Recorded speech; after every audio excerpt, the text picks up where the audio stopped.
China has today more than 950 data centers, and demand has never been so high for more builds to happen. Chayora is a company building 2 hyperscale data centers, one in Beijing and one in Shanghai.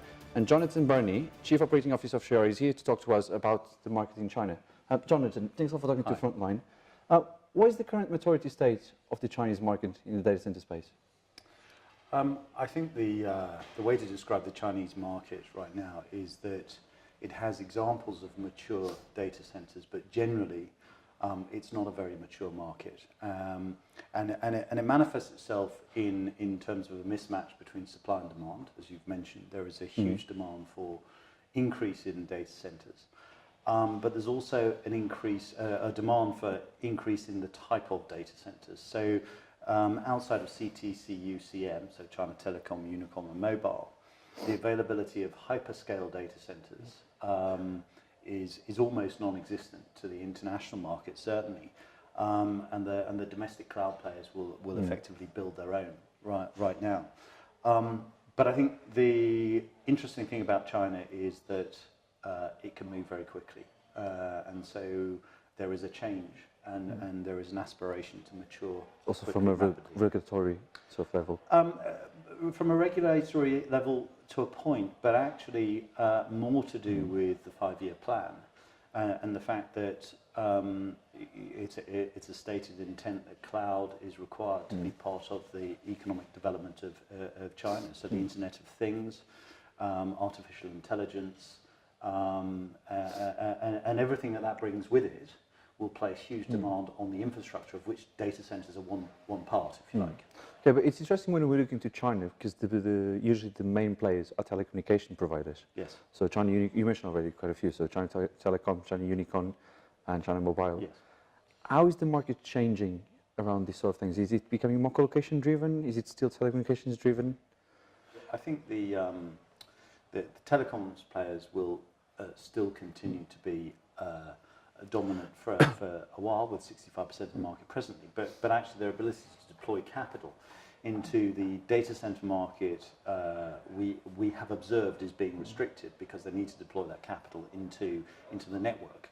That doesn't mean that they're not involved in operation, quite the opposite actually, and we're seeing lots of certainly the local cloud providers, so domestic cloud providers, asking CT, CU or CM to be effectively the provider of data centers, and then CT, CU, CM will go and ask another party to provide the data center itself. So people like you in the future?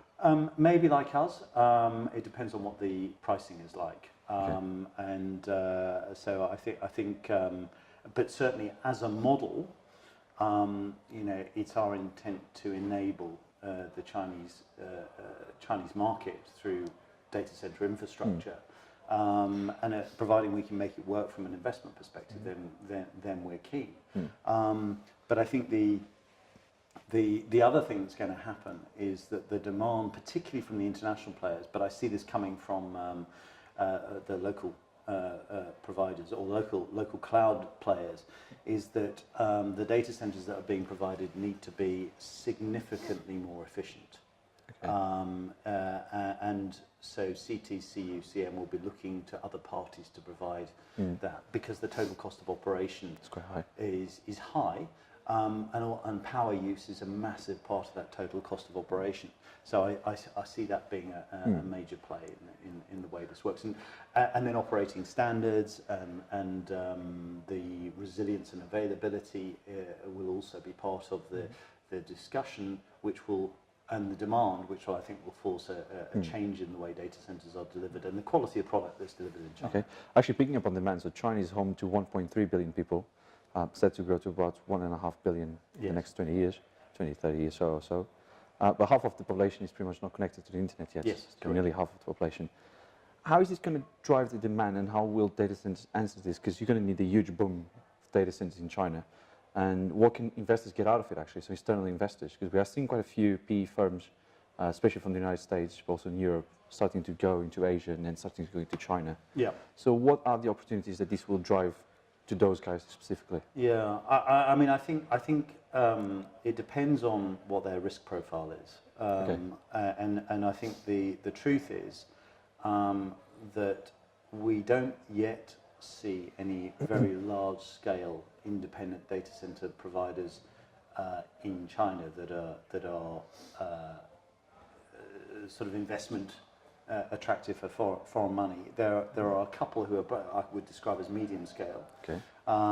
who have been very successful and are great companies.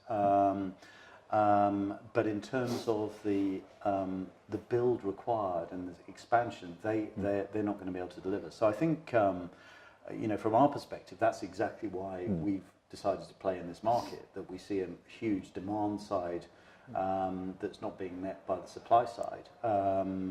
Volume as well as quality in terms and scale and scalability and strategic nature of it being all factors in that. But I think it's not yet at a stage where there's a mature market and you're just putting a weight of capital and allocation into the market. And so the investors that are likely to be successful in this market are going to need to A, want to back the market, and B, frankly, be comfortable with the statement that the demand is going to be there. Because I think once there's a customer signed, fully leased up data center, of course, it's going to be investable. And the challenge then, I think, is going to be what's the price of capital, and domestic money is much cheaper than international capital. Okay. And could regulations hinder any relationship with foreign investors, or is that not an issue at the moment? To a point, it does. It depends on whether we're talking about majority stakes or not. Okay. But I guess people are already more or less comfortable with the idea that they can't own the majority of the stake of a company. No, I think lots of organisations are not comfortable with that. Okay.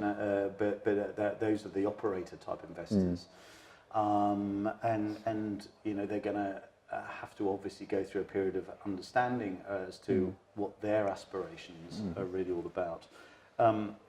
But I think the traditional financial investors, private equity firms, pension funds are happy with minority stakes, and it then comes down to what's the basis of the management, the control, the governance, and the circumstances under which their money is being deployed and invested. So I think the operator market, the international operator market, I think they're probably going to need to do something similar to what the cloud players have done, which is say we need to put a bit of option capital at risk and see if we can make something, see if we can pay for an option. Okay. And then another big thing happening in China is the One Belt, One Road initiative. Yeah. So that's nearly a $1 trillion project, quite clever project as well. How will telecoms and data centers factor into that? So when I spoke, for example, to your CEO, Oliver Jones, he was saying that this would actually help open the east of China to the world. Yeah. Because at the moment, everything is pretty much developed on the west side of the country, and then east will get a lot of development out of this. Yes. How will telecoms and data centers factor into all this? I think a couple of parts to that. Geography certainly, but also China's international influence with respect to telecoms and data centers will exist. And we're already seeing potential participants, which are, I'm sure, not directly connected with One Belt, One Road, but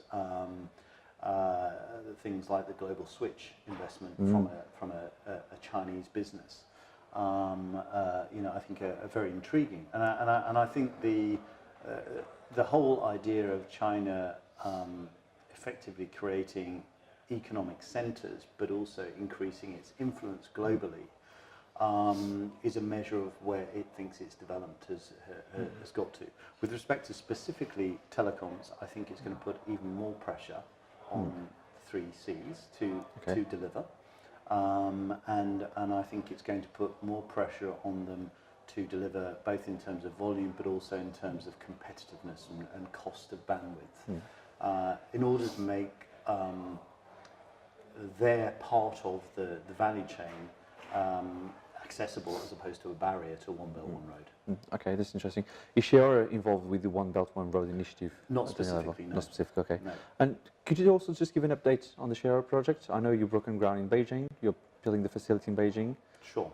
Shanghai is coming quite soon as well, I guess? Yeah, so as far as Chayora is concerned, we took a decision with our investor, which is Standard Chartered Principal Finance, about a year ago, that we need to we needed to put our money where our mouth was, and demonstrate that all of the various aspects of the infrastructure that we built, so the operating companies, the licensing, the design, can be delivered. And so, as you say, we've elected to invest in the creation of the first data center in Tianjin, which is essentially serving Greater Beijing and also Tianjin itself and the Hubei area.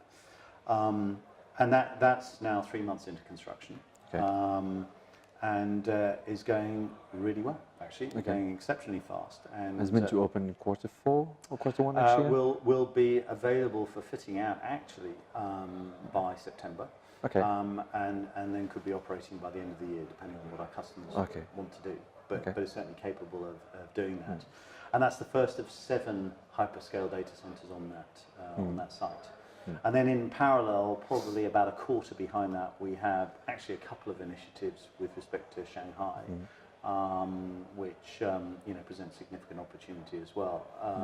Shanghai, I think, is an exciting location, of course, and there's huge demand.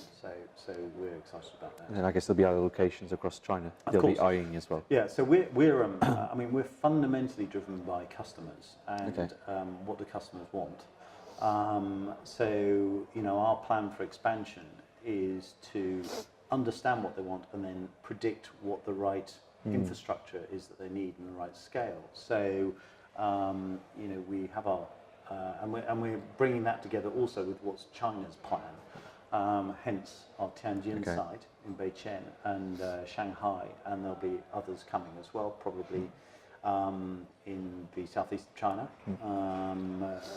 As well. So, but we're of the view that each campus will be about $1 billion worth of investment. So Chayora will be investing about 7 billion. Ultimately, we could. Yes, that's the intention. Yeah, yeah. But we've got to make sure we don't bite off more than we can chew. Yeah, well, it's a long-term plan, I guess. Yes, quite. Yeah. And you asked right at the start about. What do investors think? Investors want to invest in platforms.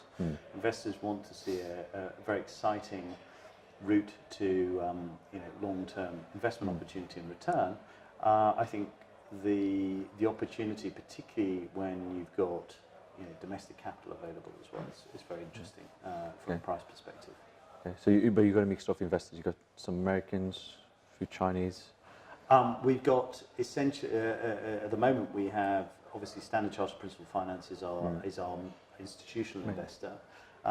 We have some Hong Kong-based investors who are more angel investors, and then we have some relatively small investors from around the world, but no significant Chinese investment. Okay, percentage. Okay, Jonathan, this sounds good. Thanks all for talking to me.